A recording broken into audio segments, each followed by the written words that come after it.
Bom, e aí eu, com iniciativa, com garra, fui aprender a fazer as coisas, né? Você já teve, assim, outros entrevistados aqui no podcast, né, que destacou essa questão de você ser empreendedor e ser empresário. A diferença, né? A diferença disso, né?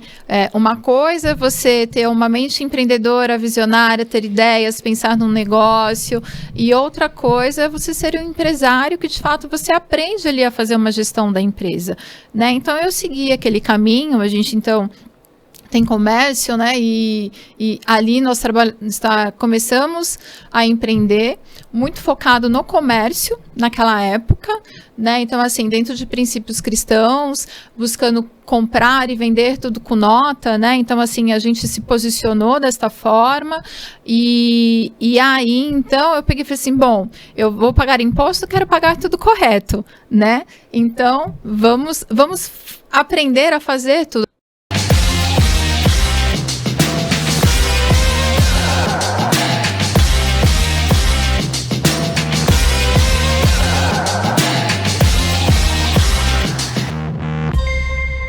Bem-vindos a mais um podcast do Tela Negócios e Missões, onde a gente se encontra para falar de cosmovisão bíblica acerca do mundo de negócios. É como a gente faz negócio a partir dos princípios bíblicos, não são só boas práticas, mas é como Deus deseja que a gente manifeste o reino dele através dos negócios. E hoje a gente tem uma convidada mais que especial aqui para o Dia Internacional das Mulheres, em celebração, né, ao Dia Internacional das Mulheres, onde a gente vai repercutir sobre a mulher de Provérbios 31.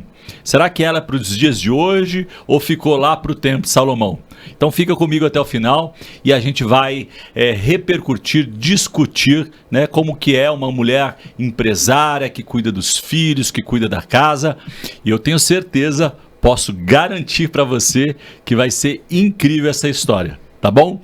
Mas antes da gente prosseguir, eu quero gentilmente pedir a sua colaboração para curtir, comentar e compartilhar este conteúdo aqui. Eu tenho certeza, tem abençoado muitas pessoas, tem impactado. A gente recebe testemunhos, histórias de pessoas que ouviram algo de algum entrevistado aqui e mudou o ponteiro ou mudou a direção do negócio. Então, creio que hoje não vai ser diferente. Há uma unção de graça, de transformação, de renovação da mente. É isso e um pouco mais que é o podcast do Tela, né? Sempre buscando tirar você da zona de conforto e repercutir assuntos que têm a ver com os negócios, como disse, e com o reino de Deus. Vamos nessa? Então deixa eu apresentar a super convidada de hoje, Andréia Silva. Bem-vinda, Andréia Silva. Olá, tudo bem?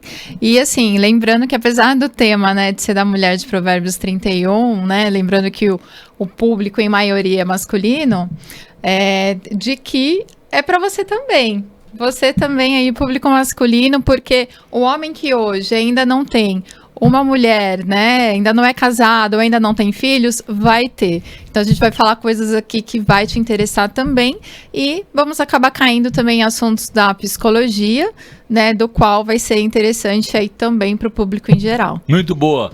Então você tem o compromisso comigo, né, levantar essa bola pela Andréia aí, de dobrar a audiência. Combinado? Então você assiste junto com a sua esposa, você marido, você mulher, né, empresária que nos acompanha, assista junto com o seu marido, porque como a Andréia disse, a construção aí, como diz a Bíblia, uma só carne, certo? Vamos nessa? Então deixa eu dar as devidas credenciais aqui da Andréia. Andréia Silva é empresária há 20 anos, sócia de 3 empresas. Ela arruma tempo ainda para ser psicóloga com especialização em cognitiva comportamental, neurociência, mindfulness. Esqueci alguma coisa? É isso, né? Então, e ainda ela é casada com Eduardo Silva, apresentador aqui que vos fala, né? Mas hoje é um papo muito mais sobre você, sobre a história, a trajetória da Andréia. E nós temos 2 lindos filhos, um deles com o olho azul, bonito, da Andréia, e a menina Vitória, Eduardo Filho, portanto, e Vitória, que tem o meu olho bonito, cor de mel, não é isso? Então, exatamente. Rasgado a seda aqui inicialmente, né? Então a gente quer que você seja muito abençoado com a história e a trajetória da Andréia. Tá certo? Vamos nessa, Andréia? Podemos? Vamos lá, podemos. É estranho, né? Chamá-la de Andréia, né? Do podcast, mas vai dar tudo certo, vai né? ser assim também, vou falar o meu esposo, né? Então vai ser, mas vamos lá. Vai ser bom demais, tenho certeza. Dos papéis aqui que estamos como entrevistadora e entrevistada, vai caber essa conversa dessa forma. Muito bom, muito bom. Bom, quem me acompanha sabe que você também, né? Sabe que eu tenho uma teoria sobre a adolescência e a gente queria ouvir a sua história, se a sua adolescência tem uma correlação com a sua vida de empresária, de psicóloga hoje. São duas áreas que podem parecer distintas, mas eu dou um spoiler aqui que você vai ver como a psicologia impacta na visão de empresária também, não é isso, André? Mas você já vai repercutir isso aqui um pouquinho mais para frente. Então, queria que você comentasse aí, contasse a sua adolescência. Sim, bom, eu sou filha de empresária, né? Acho que quando eu nasci, minha mãe já era empresária e até hoje, aí com uns 70 anos, ela ainda é empresária. Então, uau. Eu na minha adolescência, então assim, com uns 12 anos, eu já comecei a trabalhar com ela na empresa dela. Então, ela tinha uma cozinha industrial. E aí, então, eu me lembro, assim, às vezes 7 da manhã, lá, fechando o Marmitex, né? Ela entregava em torno de 3.000 refeições por dia. As minhas férias, às vezes eu também fazia lá jornada integral, descasquei muita cebola naquela cozinha industrial. Quando eu tirei carta, né, com 18 anos, foi justamente com o foco de também aumentar ainda mais o trabalho em ajudá-la com a empresa, né?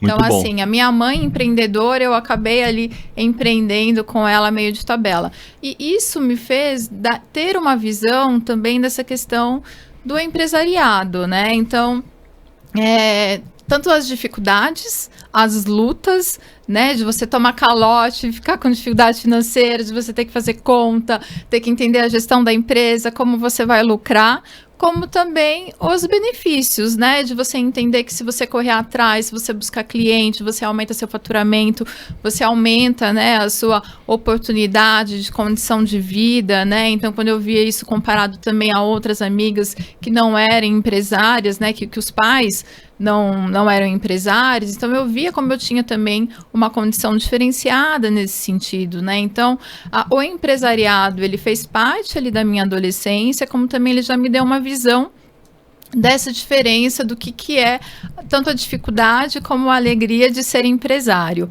né? E ainda falando da adolescência, assim, eu acho que dali da adolescência, minha mãe veio construindo em mim muita maturidade também. Não só em relação a participar do que ela empreendia, como também nas responsabilidades de casa e do lar, né? Então, assim, eu também aprendi desde muito cedo a cozinhar, a cuidar da casa, a aprender a lavar e passar. Então, nisso também a minha mãe não me poupou. Então, isso também me tornou sempre uma pessoa muito proativa, muito responsável. E hoje, assim, que nem eu trago isso também para os meus filhos, né? Então, por exemplo, mesmo adolescentes também, tem que aprender a eles próprios arrumar a cama e tudo mais. Autonomia, né? Desenvolvimento de autonomia, responsabilidade. E, de alguma forma, a mulher de Provérbios já estava sendo forjada ali. Exatamente. Então, ela já estava sendo forjada. Então, e isso é importante a gente ter consciência, porque na adolescência a gente já vai construindo esses inputs, né? Então, por exemplo, quando eu fui me casar, eu já sabia cuidar de um lar, eu já sabia cuidar de uma casa, já sabia cozinhar. Então, assim, às vezes tem mulheres que vão aprender a cozinhar após casar. E muitas até nem se encorajam a aprender, né? Às vezes até deixa para o marido cozinhar, né? Ou contrata alguém. Mas eu acho que é um privilégio. Você poder cuidar da sua casa de forma integral é um privilégio. Claro que hoje, empreendendo, né? A gente não dá tempo de fazer tudo, de cozinhar todo dia, mas existe auxiliadoras para isso, né? Sim. Mas aí, mas para terminar referente à adolescência, né? Então, assim, esse histórico, né, em relação a tudo aquilo que a minha mãe me impulsionou, né, junto com a questão da minha personalidade também, eu acho que foi muito importante para mim construir o que eu construí hoje. E outra coisa também que foi importante para mim na adolescência foi de que quando eu estava na época do ensino médio, eu li um primeiro livro sobre comportamento. Né? Então foi aí que a psicologia fisgou o seu coração. Sim, um livro sobre comportamento. E eu falei, nossa, que legal que é poder conhecer sobre comportamento. Eu fiquei muito fascinada com aquilo, de poder entender essa coisa dos estímulos, né? De como que as pessoas... de como os comportamentos se desenvolvem. Então, a partir dali eu tinha decidido, eu quero fazer psicologia. Ali eu já criei uma paixão pela psicologia. Então, eu acho que eu acabei me tornando duas coisas que a minha adolescência impulsionou muito, né? Tanto essa paixão pela psicologia, como também essa questão de ser empreendedora e ainda assim ter esse prazer da casa, da gestão da família, dos filhos e tudo mais. E eu me lembro também um ensinamento que a sua mãe, Dona Dolores, inclusive um abraço aí para Dolores, né? Ela citava algo que ajudou a construir esse pensamento, né? Que você precisava fazer as coisas em casa para depois, quando você tiver a sua casa, você saber mandar. Né? Ou pelo menos instruir. Isso tem uma sabedoria muito grande, né? Porque isso tem a ver com os negócios também, não é? Então, como que você pode entender de algo se você não aprender sobre esse algo, né? Eu, por exemplo, estou... depois de uma trajetória longa, né? Aí na parte da transformação digital.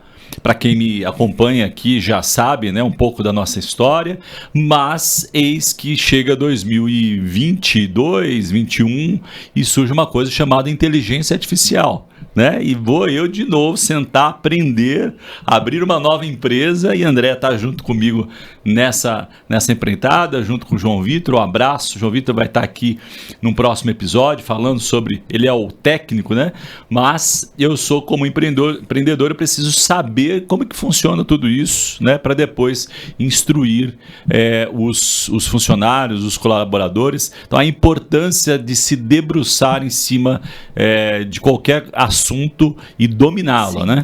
Não é verdade? Sim, isso mesmo, né? Então, assim, fechando esse assunto da Dona Dolores, né?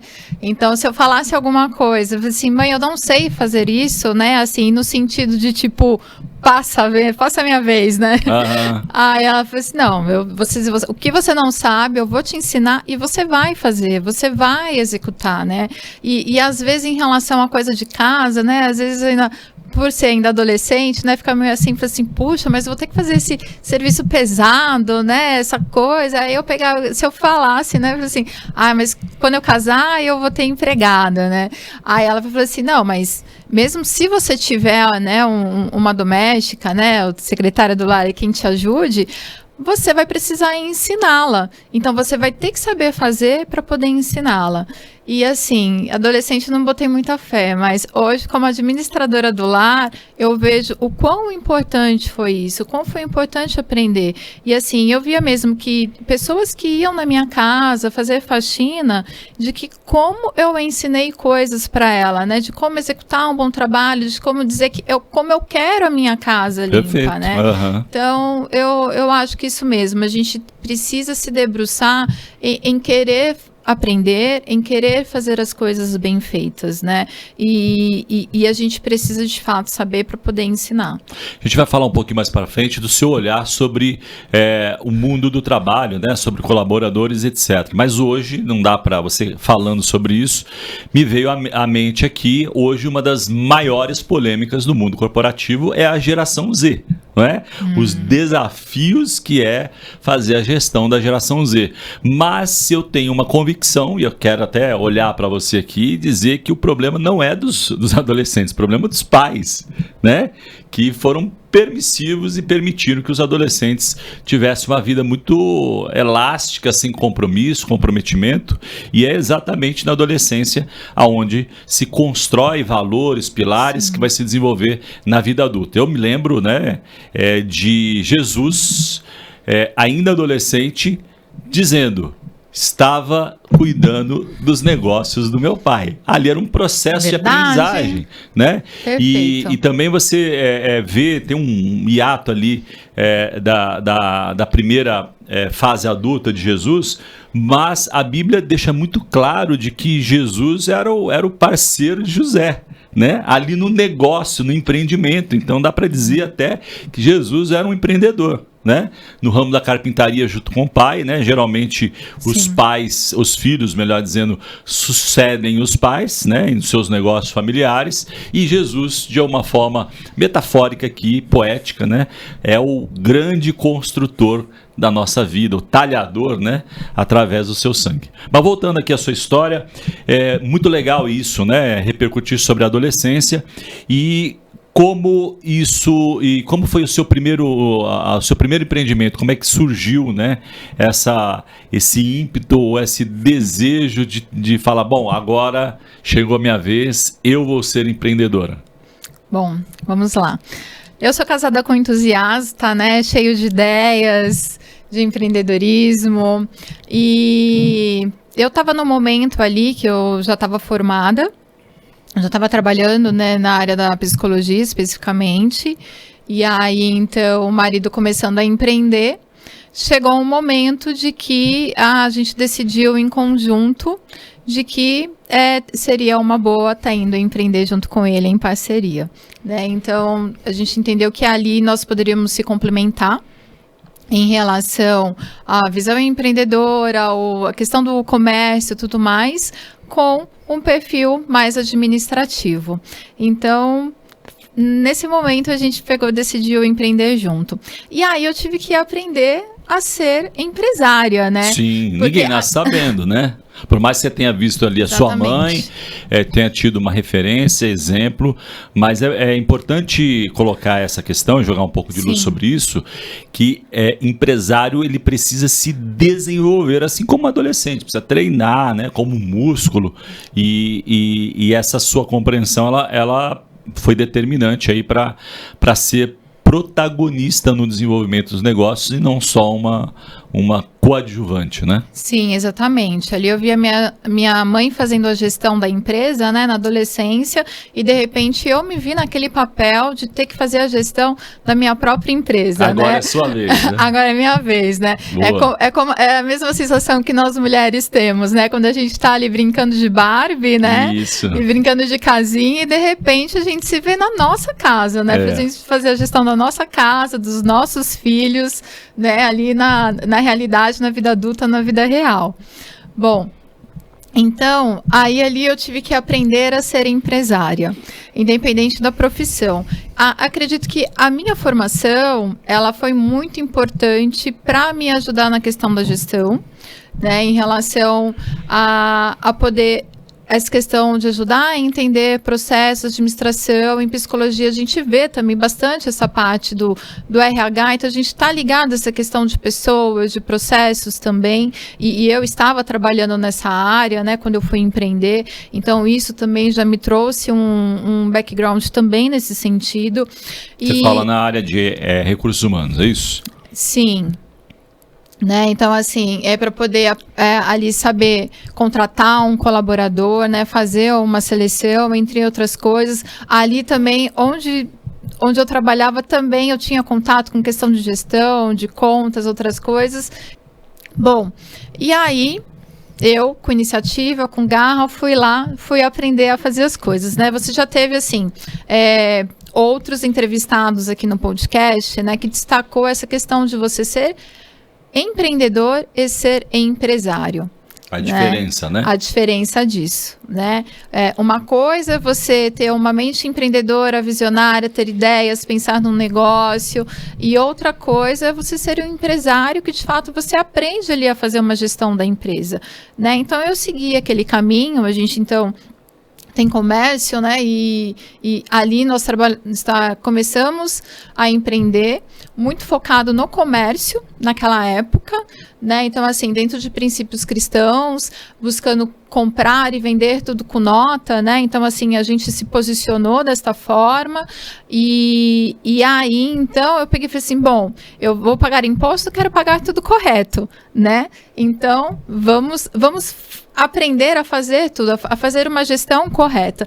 E aí, então, eu fui aprender, fui para o Sebrae, é o que eu indico para a maioria também das pequeno, pessoas, né? do pequeno, né? Assim, essa é a realidade do Brasil, né? 80% é de pequenas e médias empresas. Isso, né? exatamente. Empresas familiares, inclusive, né? Exato. Então, assim nós começamos naquele momento, né? E eu quebrei muita cabeça até eu ir para o Sebrae. Então, ali eu aprendi muito sobre gestão financeira. E foi extremamente importante, questão prática e tudo mais. E uma coisa também, assim, que aconteceu, né, assim, para poder ressaltar nessa trajetória mais administrativa, para depois a gente entrar em outras questões que eu acho interessante, dessa parte administrativa, eu como empresária, eu achava que o contador, ele iria dizer como que a minha empresa andava, né? Como que ela... Afinal de contas, ele é um especialista, né? Exatamente! Só que ele é um especialista generalista, né? E levou um tempo para ter essa compreensão. E eu acho que tem um pouco a ver, né? Aproveitando essa intersecção, eu vejo... A gente começou a falar aí da importância da sua mãe dizer, bom, você não sabe, mas vai aprender. Né? Uhum. Esse input, ele certamente construiu um modelo mental de, bom, eu não sei sobre parte fiscal, mas, né, voltando aos conselhos da sabedoria da Dona Dolores, mas vou aprender. Sim, exatamente. E aí, o que acontece? Eu falei assim, não, eu preciso aprender a enxergar os números da empresa e saber se ela está dando lucro, até porque eu tenho um sócio para poder prestar contas, né? Está na minha responsabilidade, né, fazer essa gestão. Ser marido, né? Exatamente, então, até porque se a gente também não souber de fato como a empresa anda, ela pode estar ruindo sem a gente saber e ser pego de surpresa depois. E é isso também o que a gente fala bastante no Tela, que é o conceito de mordomia. Sim. Né? A responsabilidade, e é muito comum, né? Eu quero só reforçar isso, é muito comum o empreendimento nascer ali do lar, com filho, etc. e tal. Mas é importante separar os papéis, que filho é filho, marido é marido, esposa é esposa, mas cada um tem um papel como partícipe ali da sociedade. Exatamente. Então, assim, uma coisa que para mim ficou de muito valor nessa trajetória é de que não aceitar aquilo que era me colocado, né? Então, a contabilidade ali, eu entregava ali os documentos, ela me devolvia um relatório e eu olhava aquilo e eu falei assim, não, isso para mim não está batendo, isso não está combinando, né? E aí foi o que aconteceu. Eu fui estudar, fui a fundo em tudo, e aí eu pude descobrir que eu poderia usufruir de benefícios fiscais, que isso não era informado. Então eu trouxe mais lucratividade para a empresa nesse sentido, quando eu comecei a aplicá-los. Eu comecei a ver de que o resultado de lucratividade que aquele relatório dava, ele ainda não, eu via que ainda não estava certo, que eu tinha coisas para se resolver.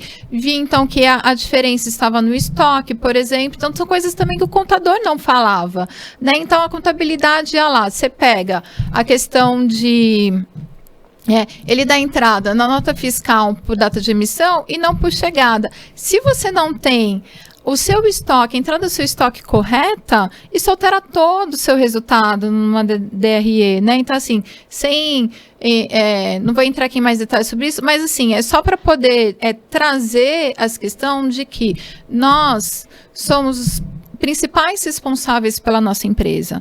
Nós somos os principais responsáveis por enxergar os relatórios de forma adequada, ajustar ele. Nós não podemos terceirizar. Enquanto eu terceirizava isso para a contabilidade, essa responsabilidade, a gente não tinha essa clareza. A partir do momento que eu assumo de que, como empresária, que é o que a gente estava falando, né? Que uma coisa é ser empreendedor, outra coisa é ser empresário, né?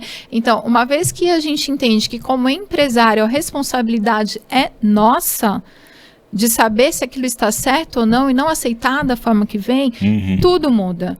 Tudo muda. E a partir dali que foi ajustado tudo que precisava, que foi compreendido tudo que precisava, a gente passou a ter clareza, 100% de segurança nos números para fazer uma boa gestão, né? Então, a gente vem empreendendo ali desde 2004 e eu posso dizer que existe uma segurança de gestão da empresa, que nós sabemos como ela está, né? Temos todo um passado, um entendimento disso e sabemos para onde que ela está indo e conseguimos provisionar esse futuro, né? A partir do momento que a gente assume essa responsabilidade. Muito bom, vamos dar continuidade aqui ao grande tema do dia, mulher de Provérbios 31. Como que é ser empreendedora, né, nos dias de hoje, com tantos estímulos, tantas distrações, até podemos dizer assim, né? Mulher de Provérbios 31 é para os dias de hoje também? Sim, com certeza, né? A Bíblia para os dias de hoje, nós temos a mulher de Provérbios 31, que ela é para os dias de hoje, né? Bom, a mulher de Provérbios 31, ela vem como um exemplo de uma mulher empreendedora, né? Então, e é algo que eu me vejo muito nisso. Eu tenho amigas que muitas falavam, né? Eu falei assim, nossa, André, eu queria ser como você, ser empreendedora, para poder ter flexibilidade de horário, poder pegar os filhos na escola, né? Então, assim, sim, de fato, eu acho que é um privilégio ser empreendedora nesse sentido, né? De você fazer os seus horários e tudo mais, mas também é claro que não, às vezes, muitas vezes só enxerga uma coisa boa, né? A parte boa, né? Porque ser empresário também, a gente carrega muita responsabilidade da empresa, né? Ser empresário, você é empresário 24 horas, né? Costumo dizer, não tem expediente, né? Não começa às 8 e termina às 6, né? Sim. Então, como eu estava falando, né? Eu falei assim, a gente tem que assumir a responsabilidade da nossa empresa, né? Como eu estava falando na questão anterior, e é uma responsabilidade diferenciada que a gente assume como empresário do que você ser um executivo. E aí, então, algo que a gente precisa fazer como mulher é ficar claro para nós os papéis que nós desempenhamos, né? Então, lá na Mulher de Provérbios 31, você consegue ver durante o capítulo a descrição dos papéis que ela desempenhava. Então, ela cuidava ali da casa, ela cuidava ali dos filhos, ela cuidava do comércio, né? Então, tem todo um cuidado no desenvolvimento de todos esses papéis. E aí, o que a gente precisa é entender o equilíbrio disso tudo. Não existe sucesso, né, como empresária que substitua o sucesso de casa também. Então, não dá para também pensar só em empresa, desenvolver empresa, saber crescer empresa, se você está sacrificando a sua família, a sua casa. Então, o desafio da Mulher de Provérbios 31 é exatamente compreender este equilíbrio entre empresa, família, né, o cônjuge, os filhos, e não se esquecendo de si mesma. Sim. Né? Porque às vezes também a mulher, ela acaba que adoece porque ela deixa de olhar para si, ela deixa de ter um autocuidado. Então, não é só fazer a gestão da empresa, né? Mas fazer a gestão, a gente não passa a ser só empresária, a gente faz uma gestão de uma holding, né? Uhum. Onde a gente tem tudo ali de baixo para fazer gestão. Mas também a gente tem a oportunidade de ter colaboradores também. Então, é importante que a gente não seja operacional na nossa empresa. Então, temos ali colaboradores de que façam o que precisa ser feito. Então, assim como eu estava falando no início, eu busquei atrás de conhecimento, eu aprendi como é que faz, botei a mão na massa, mas a partir do momento ali que eu busquei o conhecimento, mas eu tive pessoas contratadas para executar aquilo do qual eu busquei conhecimento e aprendi e entendi que era o melhor para gerar. Né? Então, ali, voltando ali, a questão do exemplo, né, de quando eu estava em casa, que a minha mãe pegou e falou, né, falou assim, não, você tem que aprender como fazer da casa para depois ensinar uma colaboradora em casa, da mesma forma ali na empresa, não é mesmo o princípio. Busquei o conhecimento, mas o fato não é eu que preciso necessariamente executar, né? Se eu tenho condição de contratar alguém. Então, eu treinei alguém com todo aquele conhecimento para que, então, hoje eu participe apenas da questão estratégica da empresa, né? E ali eu possa apenas fazer uma supervisão, tirar as dúvidas. E da mesma coisa também, isso em casa. Então, eu tenho uma pessoa que está ali há anos, então, ensino a comida. Então, eu tenho como, por exemplo, em sabendo cozinhar, eu pude ensiná-la a cozinhar naquilo que ela não sabia, ensinar o meu tempero, o tempero que a minha família gosta, é o meu toque, né? Então, como que eu quero que a casa seja organizada, como eu quero que ela seja arrumada, onde que as coisas devem estar no lugar. Então, isso é fazer uma gestão também. Então, isso também é você empreender, né, vamos dizer assim, de uma forma sadia, né, correta ali dentro de cuidando ali de todos os papéis nesse sentido. Muito bom. Você citou aí a expressão hold, né? Como se fosse administrar uma hold, mas acho que é importante a gente ressaltar que a família ela não tem o mesmo peso que os demais negócios, né? E a gente tem dentro de casa ali alguns pilares, alguns mandamentos que eles são inegociáveis, né? E se tiver cair uma bola, não é a da família, não é a da atenção dos filhos, não é o cuidado, não é o acompanhamento, né? Então, nós cremos que é assim que Deus espera que a gente conduza, né, este negócio, se a gente pode dizer assim, do ponto de vista da gestão, né, de olhar no detalhe, questão de orçamento, né? Se a gente for pensar de verdade, a família ela é como se fosse uma empresa, né? Precisa de muita atenção, cuidado, como você disse, aprendizado, ensino, de novo, gestão. Queria que você comentasse essa questão da importância, porque da família, né, estar ali numa posição de destaque, porque o grande erro, talvez, né, o principal erro, poderia colocar assim, quando os negócios dão certo. Né? Citar aqui, eu já citei várias vezes e vou citar mais uma vez, que é pertinente. Paulo Oliveira disse que o problema é quando dá certo, né? Muitas vezes é quando dá certo, né? Então a empresa tá indo bem, tá crescendo, tá dando dinheiro, uma condição, etc e tal, e você vai naturalmente trabalhar muito mais porque puxa, tá legal, tá funcionando, precisa de mais horas, precisa de mais energia e muitas vezes até, né, não de uma forma negligente, acaba sendo um colateral disso, mas muitas vezes a família vai ficando para o segundo plano naquela falácia de Satanás de que, puxa, vou buscar um futuro melhor para os meus filhos, né? E muitas vezes o filho não está nem pedindo, ele quer atenção, né? Pedindo coisas materiais, ele quer atenção. Comenta um pouquinho mais sobre isso, acho que é importante a gente reforçar, porque no final do dia, a mulher de Provérbios 31 cuidava muito bem da sua família, do seu marido, etc, né? Sim. Sim, eu acho que a gente não pode tirar de vista que quem traz a prosperidade é o Senhor. Boa. Não é o quanto que nós trabalhamos, né? Então, a gente tem condição de administrar isso dentro da sabedoria que o Senhor nos dá.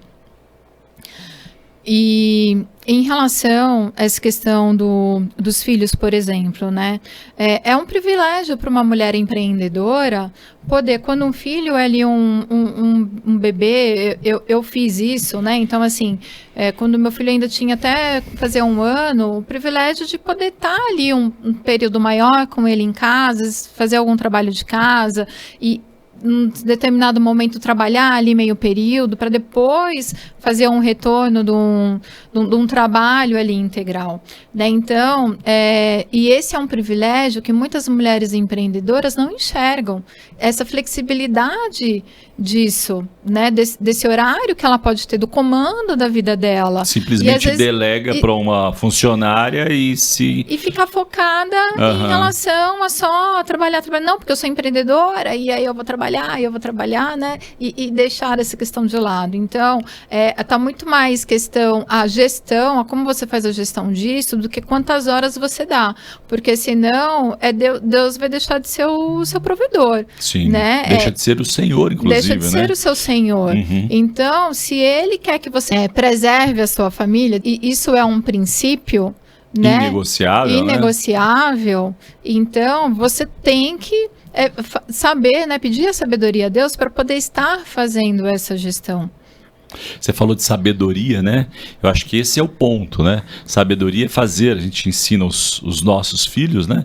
Sabedoria é fazer a coisa certa na hora certa, do jeito certo, com as pessoas certas. São 4 princípios que, se juntos, eles resolvem boa parte desse desafio, não é verdade? Que é equilibrar esses pratos aí, porque você deu exemplo da gestão aí, né, de ensinar e e aí não é só mulher, né, tem muitos homens, acho que está na natureza do ser humano, ou pelo menos talvez tenha um viés cultural do brasileiro, né, ele quer fazer e ele parece que tem um orgulho de dizer, não, poxa, se eu não fizer não sai nada certo, não sai do jeito que deveria, e é uma bobagem, né, porque isso está prendendo ele no operacional, como você disse, e impedindo, às vezes, a empresa crescer ou impedindo ele de desfrutar do privilégio de ser empreendedor. E fica presa, né? Ficar preso ao negócio, né? Não podemos ficar preso ao negócio, né? Então, por exemplo, se eu tenho uma filha que eu vejo que ela chega do colégio, né? Ela me liga, ela tá chorando, eu tenho a liberdade de sair naquele momento do escritório e ir lá poder entender, acolher, né? Entender o que está acontecendo, tudo mais. Então, a gente tem as flexibilidades e isso é um privilégio. Mas aí falando entrando então um pouco nessa questão de filhos, né? Porque faz parte dessa mulher de Provérbios 31 administrar tudo isso. E você já deu um spoilerzinho aí em questão, né? Da sabedoria e tudo mais. Convivência, né? Então, uma vez eu comprei um devocional infantil e lá tinha uma definição de sabedoria que eu tomei aquilo para mim e passei a educar os meus filhos referente a essa definição, né, de que sabedoria é a coisa certa, no lugar certo, do jeito certo, com a pessoa certa, né? E aí, a partir dali, quando eu precisava corrigir os meus filhos, né, ensiná-los de alguma coisa, né, ou trazer ali um discernimento, eu trazia então, eu trago ainda quando precisa, né, essa questão dessa definição. Então, por exemplo, porque às vezes quando a gente fala, tá errado, você fez algo errado, às vezes não está de todo errado. E às vezes é subjetivo, e às vezes é um ponto de vista, mas precisa destrinchar isso, dar clareza, né? Porque às vezes ele se apegou a um desses 4 pontos que está correto e não a um outro ponto que de fato é a nossa negativa, né? Diz que a gente quer apontar o porquê que aquilo está errado.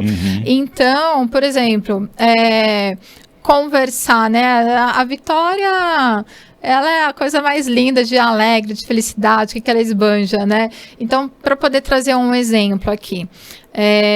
A Vitória, ela é expansiva, ela conversa, ela ri. Então, assim, é certo, é correto ser assim, né? Então, filha, você pode sorrir, né? É a coisa certa, é com as pessoas certas, está com as suas amigas, né? E você pode também sim fazer isso no colégio, mas o momento errado é fazer isso na sala de aula, porque você vai atrapalhar a aula, você vai atrapalhar o professor, né? Então, assim, ir no shopping no fim de semana com os amigos, você pode, mas é com a pessoa certa?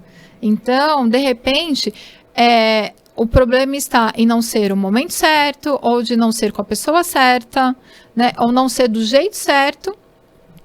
Então, e aí, eu acabei que inculquei isso nos corações dele. Eu tive esse objetivo para quê? Quando eles crescessem e fossem adolescentes e estivessem longe, né? Assim, tá chegando o momento, né? Meu filho já prestou a universidade, agora em agosto, acho que já sai de casa aí.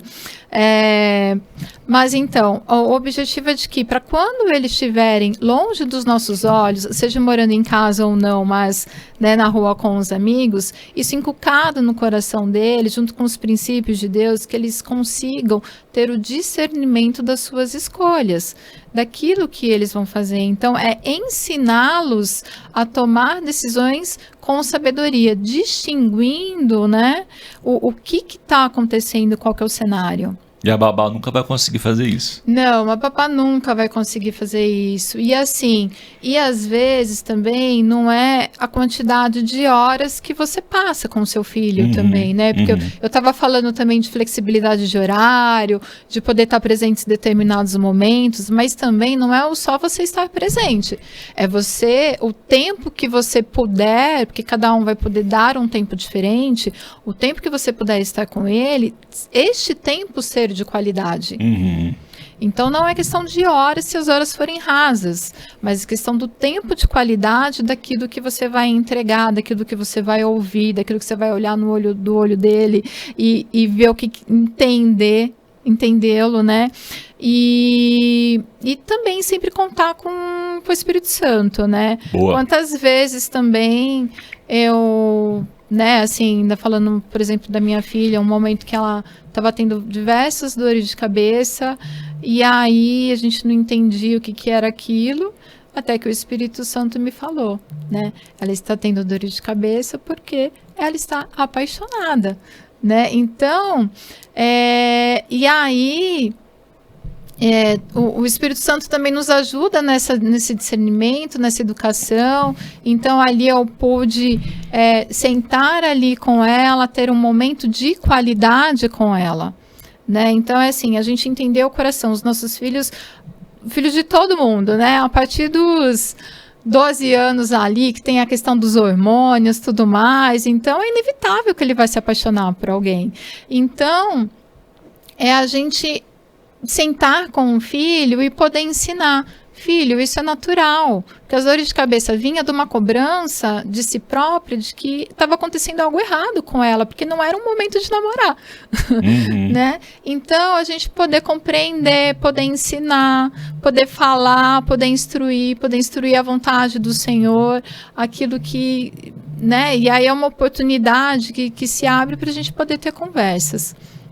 E na nossa também, algo importante aqui para poder fechar essa questão dessa parte de filhos, né, de educação de filhos, a gente tem a nossa tábua dos mandamentos, né? Então, Boa. Que em casa a gente não abre mão de vida com Deus, de saúde, educação, segurança e alimentação. Então, a gente não abre mão de vida com Deus, de estar ensinando-os no caminho que devem andar, de sentar com eles, né, de ensinar ali a Bíblia. Então, a gente tem essa questão do Bar Mitzvah, né, que o judeu faz. Então, nós implantamos em casa a questão do Bat Barak, né, que é o Bar Mitzvah enquanto é o filho da lei, o Bat Barak é o filho da bênção.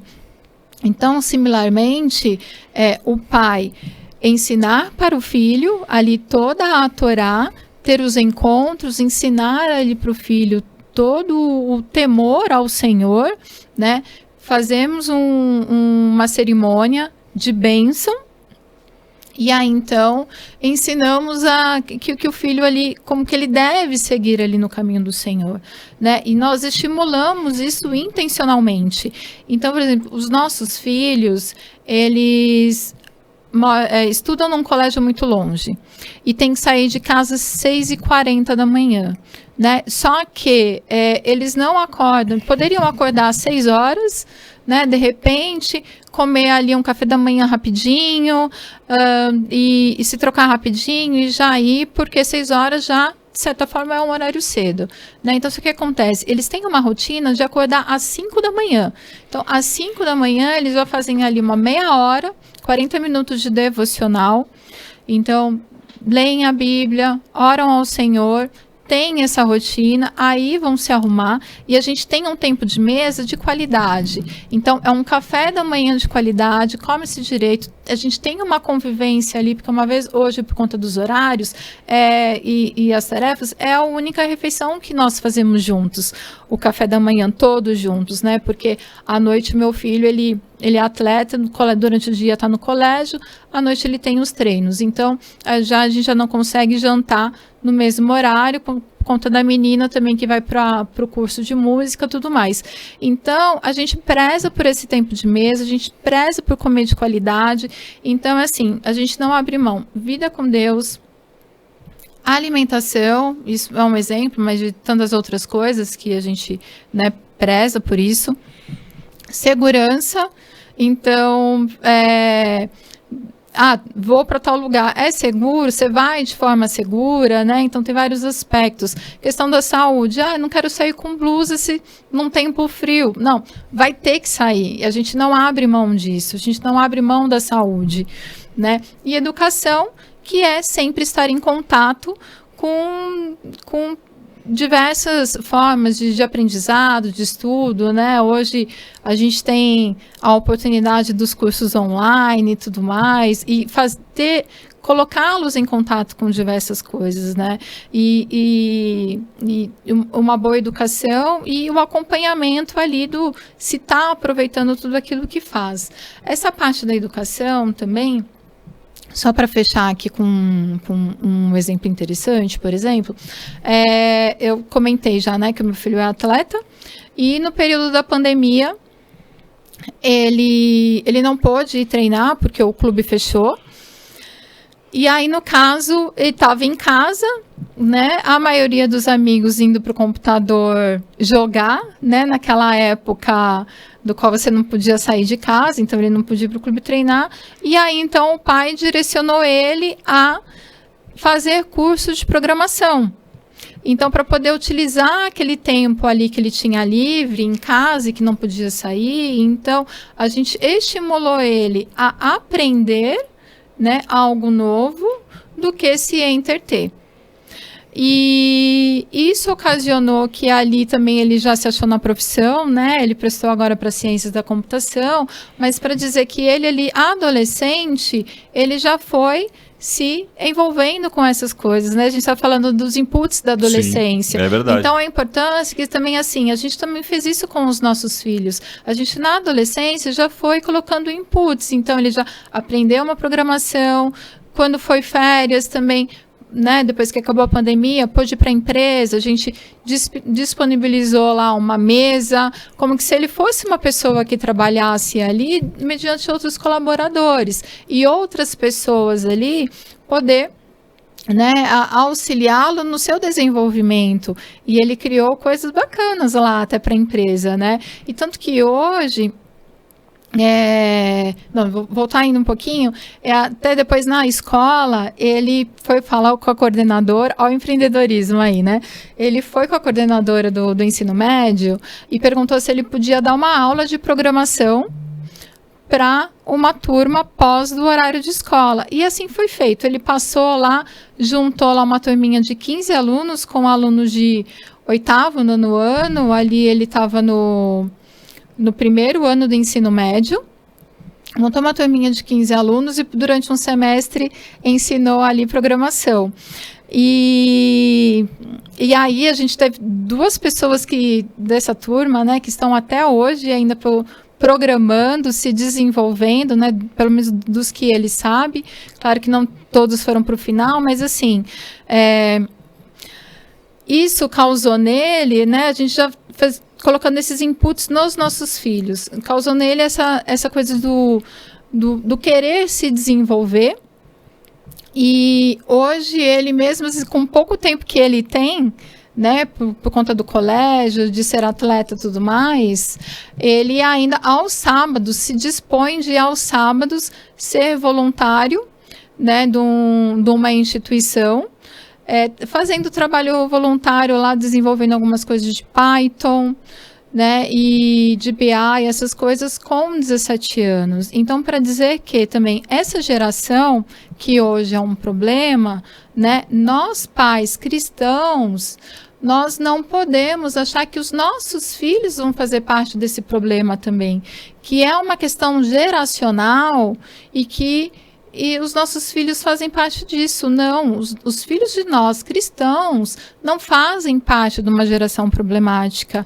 Nós temos que instruir os nossos filhos no caminho que ele deve andar e como ele deve se desenvolver, como ele deve buscar as coisas corretas. E a Bíblia diz que Deus não dá filhos para vergonha, para tristeza, mas é uma questão de posicionamento dos pais. Você citou aí a questão da mesa, né, a importância de ter ali uma refeição de qualidade, pelo menos uma, né?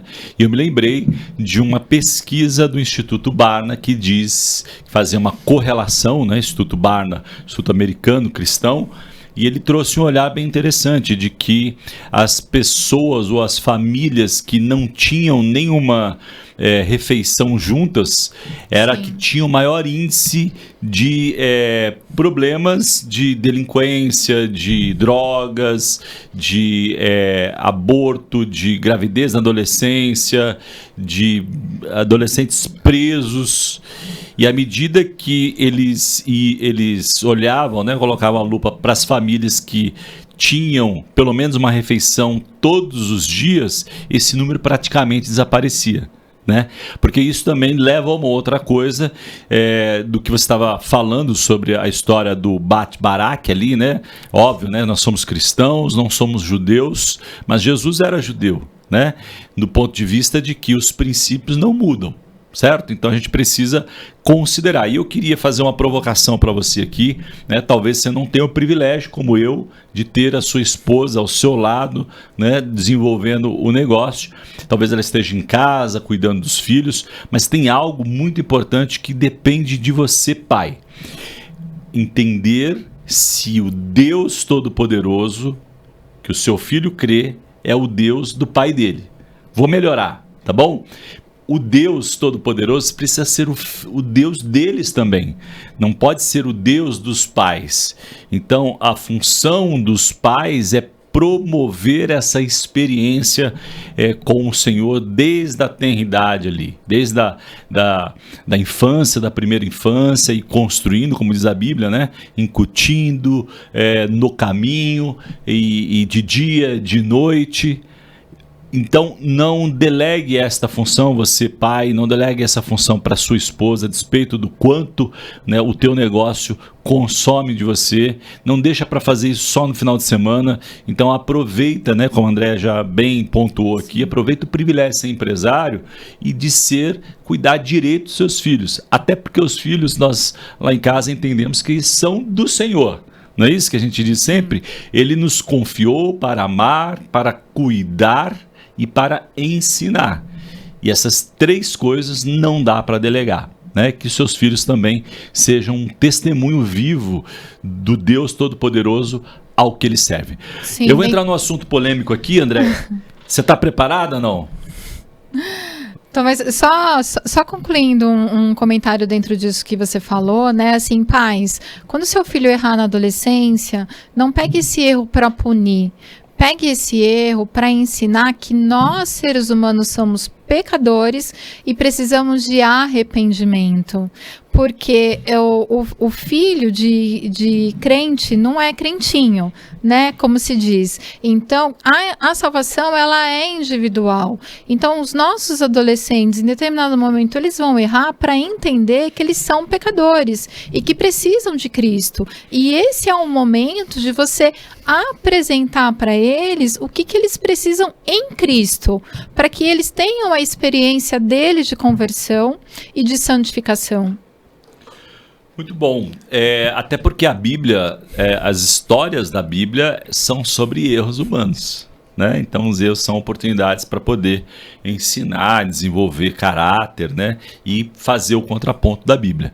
No final do dia, ter filhos dá bastante trabalho, que é bastante tempo, mas extremamente recompensador quando você vê eles, né, sendo lançados como flechas, sendo evangelizando, né, movendo-se no Espírito e sendo tudo aquilo que Deus sonhou para que eles sejam. Né? Mas Amém. Boa parte a responsabilidade é dos pais. Bom, vamos então entrar na polêmica, não fuja dela. Muito importante a gente repercutir esse assunto aqui, porque tem a ver, né, um pouco com tudo isso que você desenvolveu na sua vida. Empreendedorismo feminino versus empoderamento feminino. Qual a diferença dessas? Até um trocadilho, me enrolei aqui, né? Então, de novo, empreendedorismo feminino versus empoderamento feminino. Queria que você comentasse um pouco aí, né? Hoje, em épocas de redes sociais, é uma discussão quente, acalorada, e o cristão acaba entrando nessa polarização sem olhar para a Bíblia. Sim, sim.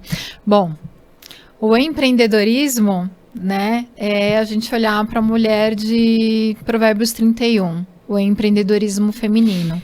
E quando a gente fala do empoderamento feminino, a gente já, né, se remete a uma cultura woke que não tem a ver com a questão da mulher de Provérbios 31, né? Então, assim, e nem o princípio bíblico, na verdade, princípio né? bíblico. É uma questão então imposta culturalmente dos últimos tempos, né? É como se a gente olhasse, né, o plano do bem e o plano do mal, né? Então, é o Senhor, mulher, é Deus falando lá, o tal do versículo, né? Eis que coloco diante de ti o caminho do bem e do mal, escolhe, pois, o caminho do bem. Então, é esse caminho que nós temos que seguir, né? O do empreendedorismo feminino, baseado justamente ali na mulher de Provérbios 31. Porque, como eu já falei, não existe sucesso, né, de empreendedora que substitua o seu sucesso na família. Boa. Né? Então, e a mulher de Provérbios 31, ela empreende, mas ela consegue ali administrar também bem o seu lar e a sua casa. A mulher de Provérbios 31, né, o marido dela, ele é honrado ali na porta da cidade, né? Então, essa mulher empoderada, como é que é esse marido dela, né? Então, às vezes, comece a pensar, comece a refletir, né, sobre esses pontos, né? A gente não pode sair, né, de um extremo cultural, né, que existia da onde a mulher não era valorizada, por um outro extremo, né, que a mulher se empodera e desvaloriza o homem. A gente precisa ter discernimento, mas esse discernimento, ele vem com o Espírito. Muito bom, muito bom. Saiu bem, hein? Foi uma ótima resposta aí. Bom, vou entrar aqui na questão da psicologia, né? Por que você escolheu, então, a linha cognitivo-comportamental e por que não foi, por exemplo, para a psicanálise, que é muito comum, né? Muito famosa até hoje, ainda se repercute muito disso. Por que a escolha, então, portanto, da psicologia cognitiva comportamental? Bom, vamos lá. Eu, na época de faculdade, né, como eu falei, eu quis fazer psicologia, porque quando eu li o livro lá de comportamento eu amei, entrei na faculdade, e na faculdade a gente tem ali no primeiro ano, né, como um delas, a gente estudar sobre o behaviorismo, e que é ali quando a gente condiciona os ratinhos, né, todo mundo ouve falar dessa parte, ensina ele a beber água e tudo mais. E depois, tirando essa questão do behaviorismo, a gente se enche de matérias da psicanálise. E só que quando eu recebi aquele conhecimento, eu orava ao Senhor e falei assim, Senhor, para mim isso não combina com a sua palavra, né? Porque a psicanálise fala que nós somos forças do nosso inconsciente, né? E só que o Senhor nos deu o livre-arbítrio. Então, eu sou responsável por aquilo que eu faço. Logo, eu não posso ser resultado de forças de um inconsciente que me impulsiona. Então, uma vez que eu sou responsável pelos meus atos, eu tenho um livre-arbítrio, eu falei, eu preciso compreender onde que está aí, né, o gap disso. Bom, Acontece que ali a gente estuda, né, ainda com professores apaixonados, né, falando sobre isso, e aí tem Lacan, Melanie Klein, tem várias coisas, mas no final se pincelou muito pouco, muito por cima, referente a essa questão da psicologia cognitiva, e aí concluindo eu fui buscar, e aí eu fui entender, né, buscar mais a questão da psicologia na busca desta verdade, né? Ou do conhecimento científico que tem concordância bíblica, né? É muito importante isso para qualquer carreira, inclusive, né? Exatamente. Então, o que eu aprendi ali, né, e cheguei ali no conhecimento, Deus me direcionou de que a gente tem Aaron Beck, que tentou tornar a psicanálise ciência. E aí, então, nesse processo de tentar torná-la ciência, ele não conseguiu. Ele era o quê? Um discípulo de Freud, é isso? Sim, não discípulo como os outros, né? Mas é que assim, Freud foi uma pessoa muito importante, né, na história da psicologia. Então, naquela época não existia faculdade de psicologia, né? Era a psiquiatria. Então, ele é psiquiatra, então que quis ali estudar a mente. E assim, ele tinha resultado porque ele usava a questão da hipnose e no tratamento com pacientes. Então, a hipnose, ela é eficaz no sentido de quando você ressignifica um pensamento ali no inconsciente, né? Só que quando a gente tem um paciente que na maioria das terapias, se você senta ali e começa a fala num divã, né? Onde você ficou sendo ouvido e um psicólogo ele quase não faz intervenção, a pessoa fica ali por anos sem ter um resultado efetivo. E aí, então, o Aaron Beck, nesse processo, dentro do método científico, ele verificou, então, de que tem diversas coisas ali que não eram aproveitadas no modo científico. E aí nasce a psicologia cognitiva, que, de fato, é o resultado que se trouxe ali dos métodos científicos, do que se aplicou, nasceu, então, a psicologia cognitiva, e que as pessoas no senso comum, elas não sabem disso, né? De que a psicologia cognitiva, ela é ciência, enquanto que as outras, né, mais antigas, né, com psicanálise, Jung, outras coisas, elas são teorias, elas não são ciência. E aí, com isso, a gente tem um resultado muito mais efetivo quando nós atuamos com o que é ciência. Então,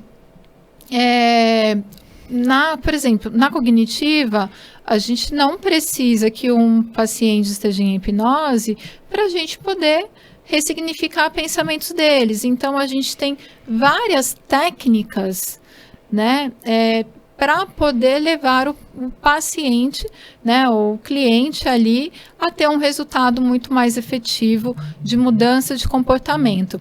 E aí, a behaviorista ali, que eu comentei, ela era uma ciência, porém ela era incompleta, porque ela só conseguia observar o externo da pessoa e não o seu pensamento.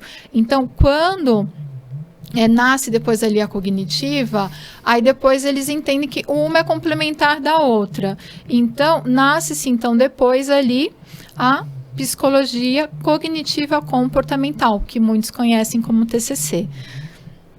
E aí, então, para dizer que o que aconteceu no passado ali, né, que é uma coisa de 1800 e pouco. Então, a gente entende que aquilo era o melhor que tinha para aquela época, né? E dava o seu resultado dentro dos estudos que tinham. Só que nós não estamos mais na época de 1800. A ciência, a medicina evoluiu muito, né? Incrivelmente, né? Como também a gente já passou até da época de 1900, a gente já está em 2025, né? Então, aí a Aaron Beck já é da época de 1900, ali ele se forma em 1942, e aí vem desenvolvendo a cognitiva, e agora, nos anos 2000, né, a gente já tem a continuidade, desse progresso de conhecimento. Então, depois da cognitiva, a gente ainda também tem a psicologia positiva e a neurociência. Então, a gente vem vindo para um progresso que vem colaborando e esclarecendo, né, muito mais em relação à mente e o comportamento humano. O que para hoje também está sendo super essencial, né? Porque a gente também está num mundo também muito mais tecnológico, a gente está tendo muito mais doenças, né, socioemocionais, e aí, à medida que também está acontecendo novas doenças emocionais, a gente também tem aí um progresso, né, em relação a isso, a novos conhecimentos de como também tratar tudo isso, e não só tratar, como prever também. Porque a psicologia positiva que nasceu posteriormente, né, de Martin Seligman, ele entende de que a psicologia, né, do passado, ela tratava a doença. Então, ela buscava tirar a pessoa ali do estágio menos alguma coisa para levar para uma estaca zero ali, eliminando o problema que ela tem. Quando vem a psicologia positiva, entende-se de que aquela pessoa que não está doente, o que eu posso fazer nela para que ela vá para uns pontos a mais? O que ela pode, né, ali melhorar o cognitivo dela para que ela se torne ainda uma pessoa mais feliz. Mais produtiva, né? Mais produtiva. Ou seja, não é só resolver os BOs, mas aproveitar a mente saudável e impulsioná-la, que eu creio que isso combina 100% com a Bíblia. Queria aproveitar aí um gancho, você citou sobre a psicologia positiva, né? E eu li recentemente no jornal que existe uma onda aí de diretor de felicidade. Comenta um pouco sobre isso. O que é isso, né? Diretor de felicidade. Sim, saiu até mais de uma matéria, né, a respeito disso ultimamente. Uma até que eu li, o salário de um diretor da felicidade é de R$40 mil, estava escrito na matéria, né? Então, assim, é algo que está sendo, assim, valorizado, né, nesse sentido de que a gente vê que hoje as pessoas, né, elas estão precisando desse ensino, né, dessa psicoeducação, vamos dizer assim, né? Quando eu falei que a psicologia positiva, ela pode levar a pessoa a administrar melhor as suas emoções, a entender como funciona a sua mente e desenvolver maior felicidade, né? O diretor da felicidade, ele provavelmente é um profissional formado nessa área, né, da psicologia positiva, para poder levar a saúde mental, porque a psicologia, só a psicoeducação, por exemplo, ela pode levar a pessoa a sair do estágio X para um estágio Y muito melhor, né? Sem necessariamente estar fazendo ali uma psicoterapia. Então, isso traz um ambiente melhor para as empresas, porque existe a questão de que as pessoas na empresa, muitas delas, elas estão ali com erros cognitivos, né? Então, elas estão com distorções dos pensamentos em referente aos significados que elas estão dando para as coisas, para as situações. Então, isso que é o bacana, né? Porque na cognitiva, ali dentro da positiva também, ela vai levar a pessoa a pensar no que ela pensa. Então, a pessoa ela vai começar a identificar quais são os pensamentos sabotadores dela, né? Quais são as distorções de pensamento que ela está tendo da realidade. Porque tudo tem muito a ver com o significado, né? As situações são neutras, o que importa é o significado que você dá para ela.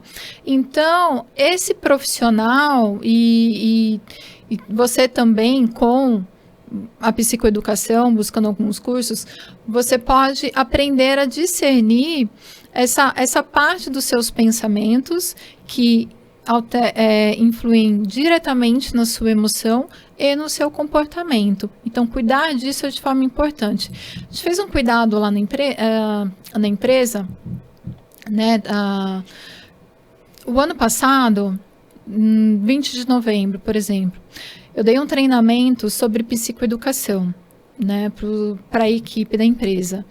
E quando foi final de janeiro, veio uma colaboradora dizer, assim, Andréia, por conta daquele treinamento que você deu ali no final de novembro, eu tomei consciência de algumas coisas, tomei um posicionamento e em cima desse posicionamento, né, de começar a pensar no que eu penso, de mudar as rotinas, né, de os cuidados, né, que aprende a ter em relação à dopamina, né, com determinados comportamentos, entender que a nossa mente, né, cria pensamentos automáticos, tudo isso a gente fala na questão do treinamento da psicoeducação.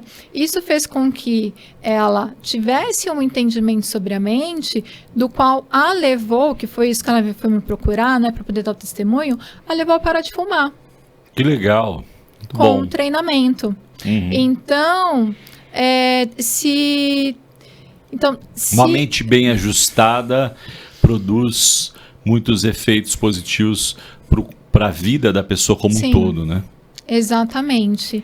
Então, quão bom será, né, essa questão de um diretor da felicidade, e com certeza para todas as pessoas que trabalham numa empresa dessa, o quão que elas vão ganhar aí com isso. Sem dúvida. Você falou de dopamina, né? E quando a gente pensa em épocas de rede social e também, né, de alguma forma impulsionado pela inteligência artificial é um caminho sem volta, né? É algo que veio para mudar o padrão da sociedade, né? Inclusive, deixa eu aproveitar o gancho aqui e agradecer o apoio, o patrocínio aqui da Wings Group AI. Se você quer ter experiências de produtos que melhoram a produtividade, economia de tempo, escala de processos, a inteligência artificial é para você sim, para todas as empresas, pequena, média, grande. Então você pode buscar a Wings como um dos seus fornecedores, ou você pode mesmo desenvolver um núcleo dentro da sua empresa e não ficar de fora dessa. Mas é importante dizer, né, assim como muitas coisas na vida, a inteligência artificial em si ela é muito boa, mas ela gera uma quantidade de inputs mentais absurdo. Então a pergunta, portanto, é como manter, né, você falou aí de empresa e psicologia, como manter a mente saudável em épocas de inteligência artificial, redes sociais, multitelas, essa loucura toda que é a quantidade de estímulos que a gente tem hoje. Sim, a gente tem muito estímulo, muita informação, né? Então, com a tecnologia, a informação, ela chega muito mais rápida. Então, assim, na minha adolescência, né, que foi criada a internet, né, então, até determinada idade da minha adolescência, eu nem acessava ali um navegador, enquanto que hoje a criança nasce com um tablet na mão. Né? Então, da mesma forma assim que a tecnologia ela faz bem, essa quantidade de informação que chega e a cobrança que a gente sente em devolver, né, essas informações, né, ali o grupo de WhatsApp, que você tem que, né, sentir a obrigação de dar conta de tudo aquilo, isso gera um estresse, né, emocional. E hoje, por exemplo, é imprescindível que você tenha um checklist, porque o nosso cérebro, ele gasta muita energia tentando não esquecer as coisas. Então, nesse momento que a gente vive de muita informação, eu preciso liberar o meu cérebro de gastar essa energia para poder ficar buscando lembrar as coisas. Então, todo mundo precisa, é imprescindível ter uma caderneta, anota ali as pendências, anota o que precisa fazer, anota ali, eu tenho uma boa memória. Não é questão de ter boa memória, é questão de saúde mental, de você liberar a sua memória para que, de fato, aquilo, que são coisas que você vai precisar desenvolver no seu negócio, coisas que você, como empreendedor, de fato, você tem que guardar ali na memória, e você vai, né, ter ela mais livre para você pensar em estratégia do negócio. Você não tem que gastar energia pensando naquilo que você não pode esquecer de fazer. Você tem que gastar energia pensando em como desenvolver melhor o seu negócio, como trazer mais clientes, como trazer soluções, né, inovadoras. Então, esse é um uma dica, né? Boa. Do que se fazer, e existem outras muito coisas mais, mas aí você agora vai ter que buscar aprender aí sobre psicologia cognitiva, técnicas, né, tudo mais, que uma psicoeducação para poder se desenvolver melhor. E a psicologia positiva ajuda bastante nessa jornada de entendimento de como nós funcionamos, perfil e sabotadores. É um terreno vasto, vale super a pena, certo? Assim Sim. como a inteligência artificial, a gente super recomenda que você mergulhe nesse tema aí de psicologia comportamental, psicologia positiva. Estou lendo um livro, né? A entrevistada é a Andréia hoje, mas eu quero recomendar um livro aqui, já já você recomenda o seu, tá bom? Inteligência positiva, né? Do Xart. Você digita lá no Google ou entra na Amazon, você vai encontrar fácil. Como tem me ajudado a entender várias questões que para mim estavam resolvidas como foco, mas de verdade entendendo ali como funciona a minha mente, o meu modus operandi, eu tenho sido muito mais produtivo depois de muitos anos aí de aprendizado de várias coisas. Então, hashtag fica a dica. Vamos voltar aqui para as últimas perguntas, aqui estamos caminhando para o final. Aqui na Rede Tela nós promovemos encontros de empresários e empresárias. Né? É muito comum que as mulheres busquem grupos de mulheres empreendedoras, etc. e tal. Mas nós promovemos que haja ali uma integração dos dois, porque não tem clube da Luluzinha, clube do Bolinha. Como é que você vê a importância, portanto, da mulher participar de movimentos desses como Tela, buscar network, né? Ainda, talvez alguém esteja aqui nos ouvindo falando assim, ainda isso, eu tenho que arrumar isso, né? Tempo para isso, mas a palavra-chave é sempre equilíbrio, né? Fatiar a agenda, ter aí uma programação bem, né? Ponderada na linha do tempo. É benção. Mas como que qual o seu comentário que você, ou conselho, né, talvez, que você daria aí para as mulheres empreendedoras? Sim, nós somos um ser social, né? Fato. Então, é fato que as mulheres precisam andar juntas, né? Eu acho que ainda mais nós empreendedoras, né? Aquela coisa que estava falando, né? A gente aprende a ser empresário. Então, a gente tem muito para trocar entre nós mulheres em relação a como gerir uma empresa e como administrar os papéis, porque é diferente. Sem quando dúvida. você é empresária, quando você conversa com uma amiga ali, a mãe do amiguinho da escola, e ela não é empresária, ela não vive a sua realidade, não é a mesma coisa. E é capaz até dela dar um conselho ruim, né? Que piora a situação, né? A perspectiva não é a mesma, né? Exato, eu diria que vai ser mais assertivo em determinados contextos, né? Você está compartilhando as suas dificuldades com alguém que também é empresário, né? No Tela tem um ambiente misto, né? De homens e mulheres ali. Sou muito abençoada também em relação às palestras, os encontros que acontecem de gestão, né, que a gente também aprende muito com os outros empresários, como aqui também no podcast. Agora, as mulheres têm fatores a mais do que os homens, né? Essa questão que a gente comentou aqui, gestão de casa, de filhos, de certa forma, o homem ajuda. Eu tenho um marido que me ajuda muito, né, na educação dos filhos, em casa, em toda essa gestão, né? Carrega ali o fardo junto comigo. Mas você ter uma orientação também de outra mulher, né, que te entende, ela é fundamental. Então, é importante andar junto, é imprescindível. Você que gostaria de acrescentar algum conselho aí nesse fórum de conselhos para quem está nos assistindo ali? Aquela câmera é sua, se quiser, né, nas suas palavras finais aí, dar algum conselho para a empresária que às vezes está pensando em desistir, ou não consigo, ou talvez esteja do lado errado, né, daí das circunstâncias e sofrendo na família muitos efeitos colaterais negativos. Ok. Um conselho: peça ajuda. A mulher não tem a obrigação de ser a super mulher, a mulher maravilha. né? A gente não precisa achar que vai dar conta de tudo. A gente não vai dar conta de tudo. A gente vai dar conta daquilo que é importante, que é prioridade, que o Senhor nos pede para cuidar, aquilo que Ele nos confiou. A gente tem que aprender a selecionar as coisas pelos princípios, dar prioridade por aquilo que é princípio.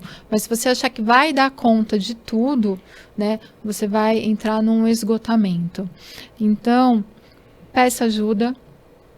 Diga não quando é preciso, porque muitas vezes nós não sabemos dizer não, porque o não, ele é desconfortável, né? Tem pessoas que falam, eu não sei dizer não. Eu digo, não, você sabe dizer não. Aliás, você é um especialista em dizer não para você mesma, né? Porque quando você não diz não para o outro, você está dizendo não para você. Só que, às vezes, a gente não quer criar um desconforto, porque eu não crio um desconforto, mas a gente precisa aprender a lidar com esse desconforto e dizer não quando é preciso. Quando a gente tem aquele discernimento de que não vai dar conta de tudo, né? E daquilo que a gente também precisa pedir ajuda. Já foi 2 conselhos, vou para um terceiro e último.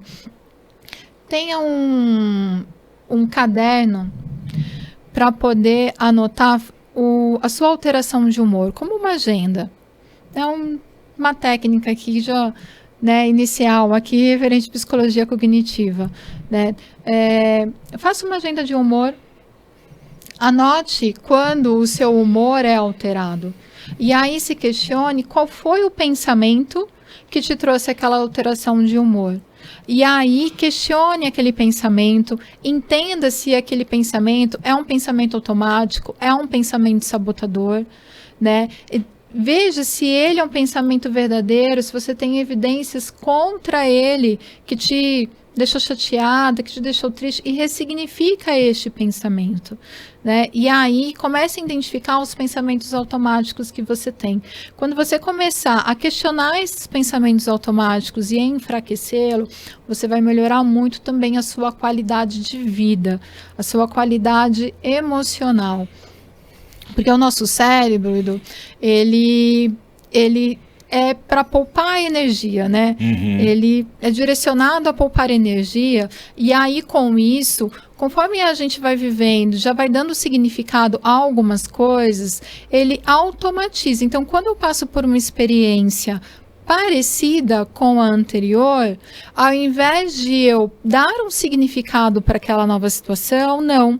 Ele já busca o significado da experiência similar anterior e já me traz aquilo com um pensamento automático. Que, aliás, eu acredito que isso é também grande parte responsável por separações de casais. Olha aí, interessante. Por quê? Porque à medida que os casais vão convivendo juntos e ao passar dos anos, a gente já se acostuma com o jeito de ser da outra pessoa. E a gente já começa a dar significados para aquela pessoa, de ações que ela faz. Então, o que acontece? Esses pensamentos automáticos, a gente fixa. Constrói uma pessoa dentro da cabeça dela, e a pessoa é outra pessoa. Ou a gente não deu a oportunidade dela mudar. Sim, né? verdade. De discernir que, no passar desses anos, o nosso cônjuge, apesar dele ter aquele jeitinho dele, ele também aprendeu, ele também mudou. Evoluiu, né? Ninguém, como diz o filósofo, ninguém se banha no mesmo rio 2 vezes, né? A vida vai nos ensinando e nos levando. Sim, exatamente. E aí, se eu fico nesses pensamentos automáticos, o que acontece? Eu já tô cansada. A pessoa é sempre assim, sempre faz isso comigo. Entrando no piloto automático, Entrando no piloto automático. Então, por isso que é importante a gente fazer esses registros, né, de alteração de emoção. Quando que eu me chateei com o meu cônjuge? Tá, mas eu me chateei com ele, mas era isso mesmo que significa aquela situação, da forma com que eu pensei sobre aquilo? Tem uma outra forma de enxergar aquela situação? E aí, com isso, a importância da gente ir questionando esses pensamentos e enfraquecendo eles, e se abrir para o novo, né? E entender de que as coisas podem sim ser diferentes. O nosso cérebro, ele cria novas conexões todos os dias. Por que o outro não vai criar novas conexões? Por que não vai mudar? Né? Então, nós temos que fazer isso em conjunto. Muito bom. Que livro você recomendaria para a nossa audiência aí, tirando a Bíblia fala não só sobre negócio, fala sobre psicologia, né? Sim. Também sobre tudo. É o manual da vida, é o manual do fabricante, diz uma piada aí. E que livro, então, você, portanto, recomendaria para a nossa audiência? As 10 bobagens comuns que as pessoas inteligentes cometem. Super provocativo, né? O título, né? Sim, sim. Então, assim, até dentro disso que eu acabei de falar, né? Dos pensamentos automáticos, sabotadores, uma forma de você já começar a tratar essas questões aí, esse livro é uma excelente dica para isso. Muito bom, Andréia. A última pergunta aqui do dia especial, do episódio especial em comemoração ao Dia Internacional das Mulheres. Andréia Silva, empresária, psicóloga, neurocientista. Qual é o seu sonho grande hoje? Meu sonho grande é levar a psicoeducação para mais pessoas terem esse tipo de conhecimento, né? Então, assim, hoje a gente tem 3 empresas, né? Cada uma, assim, mais nichada para um tipo de segmento. E hoje, né, eu estou mais direcionada à empresa para poder fazer o desenvolvimento de psicoeducação, né? Eu acho que cabe bem aquele versículo, né? Que conhecereis a verdade e a verdade vos libertará. Então, é isso, é ajudar as pessoas a entenderem de que elas podem, né, usufruir em plenitude até no próprio livre-arbítrio delas, né? Sim. Porque uma vez que elas não entendem como a mente delas funcionam, né? De que e esses pensamentos automáticos sabotadores sabotam, né? Essa questão também. E a qualidade de vida dela. Então, é isso. Muito bom, muito bom. Então, muito obrigado aí pelas suas sábias palavras, a sua aula, né? Esperamos aqui que não só seja um episódio para as mulheres, mas para a família mesmo, para os empresários, para você parar, ouvir de novo, né, no Spotify. E eu tenho certeza a nossa oração e a nossa entrega de coração aqui não é para expor como nós funcionamos na nossa casa, mas é para abençoar a sua vida, porque nós entendemos que sucesso é isso, né? É como Deus nos vê, é ser bem-sucedido na aplicação dos princípios, né? Vai muito além do que dinheiro, posição, carreira, o carro que você utiliza, o tamanho da empresa que você construiu. Não é verdade, Andréia? Sim. Então é isso, eu vou terminar de uma forma diferente hoje, né? Então, aproveitar aí o texto, um dos textos que a Andréia mais gosta é: conhecereis a verdade e ela vos libertará. Muito obrigado pela sua audiência. O que você está fazendo por vocação? Você precisa entender qual a sua vocação. Indo ou ficando, vá para aquilo que Deus quer que seja feito.